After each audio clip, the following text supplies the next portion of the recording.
Yeah, so now let's go over the condenser and how I mounted it up. This came with the radiator kit and the AC parts from Renegade Hybrid. So if you look at this condenser, it's about 20 some inches long and about a foot tall. It's very light and thin, as you can see here. So what I did was took 1.5 inch angle aluminum and then cut about, these were close to 1 inch wide segments here. And then on the other end where the AC fittings are not, these are about 1.5, just because I want a little bit more meat there. But so 1 inch wide, drilled a hole here for an M6 bolt and then an M6 or a 5/16, or actually a 1/4 inch here. I think M6 matches a quarter 20. And I might have used 1/4 20s, or they could be M6s, I'm not sure. Then some small machine screws here going through, there's 2 of them going through the holes on the condenser with blue Loctite, and then some a flat washer and a lock washer, and then blue Loctite on all those. So those are all sealed up. And then just the face here, because I didn't want, this really can't come up too much. I didn't want this to I didn't want flats under here. So that's good enough. Now these are snugged into the condenser side. Same thing over here. Hole large enough for a 1/4 20, 1/4 20, 1/4 20. You don't need 5/16 here. That's overkill. Because it weighs, it's about a pound. Very, very light. So 1/4 20 bolts right here. These are, I think, 8 by 32s or 10 by 32s or 24s. So they're small. So just put some small machine screws in here with flats and locks. Make sure you use blue Loctite on that.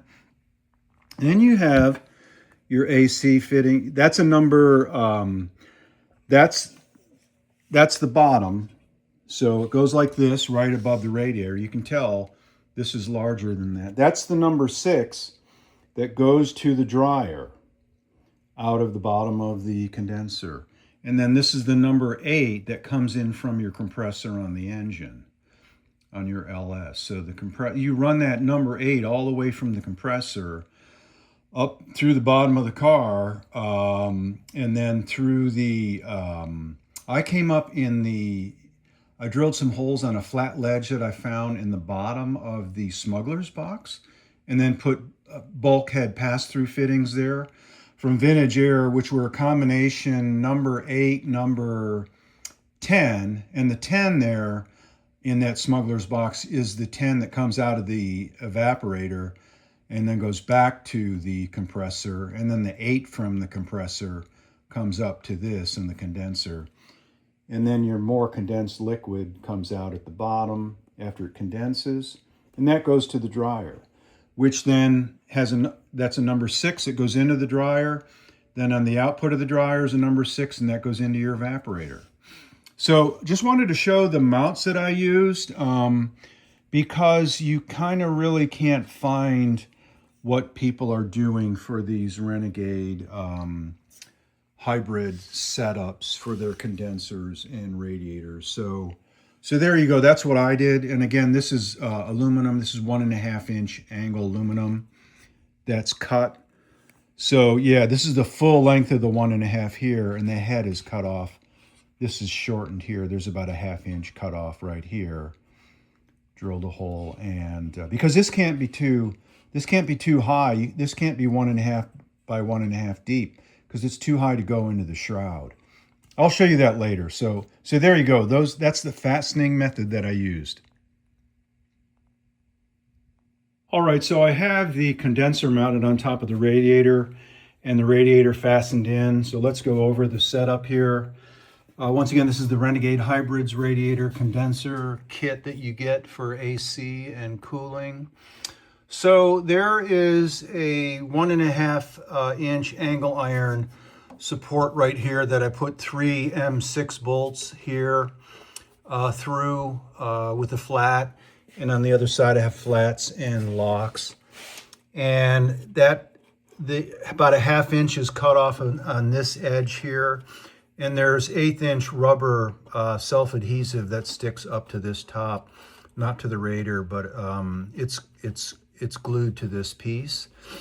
And these holes were measured so that this fits very snugly on the radiator when it's on top of the mounts that we went over down there. And now for the condenser. The condenser angle iron bolts into the shroud the same way. And you can see there's the 2 bolts. And then you have to shorten that lip on the top ones because you're trimming a 1/2 inch off the top of this angle here because it intersects with it kind of came close to the edge of the shroud there. So there's your 1.5 inch angle iron with the top lip clipped off. That's a 1/4 20 with a flat on the other side and a lock and a 1/4 20 bolt. These were 832s or 1032s or 1024s. Machine screws with flats, locks, and washers. And same thing down here, 1.5 inch aluminum angle for the condenser mount. And this keeps the radiator from coming up. Over on the other side, with regard to spacing, is about 1/2 inch away from the surface of the radiator. So I had to carefully measure this for where I'd mount these bolt holes here, or drill these bolt holes in the side of the shroud. And all the way through, it's a 1/2 inch clearance here. I thought that would be good enough. As long as you're about 3/8 inch to 1 inch, you should be good. If you're too far away or too close, there's going to be turbulence and the air won't flow too well. So there you have it. There's the condenser mounted on top of the Vintage Air radiator. And here's your petcock that you release once you get a couple hot cold cycles to get the air out of the radiator. There you have it, Renegade Hybrids, custom engineered radiator by Power Cool, I believe it is, in Indianapolis. So it's spec'd out to what Renegade Scott Mann designed. And this is the condenser that they sent.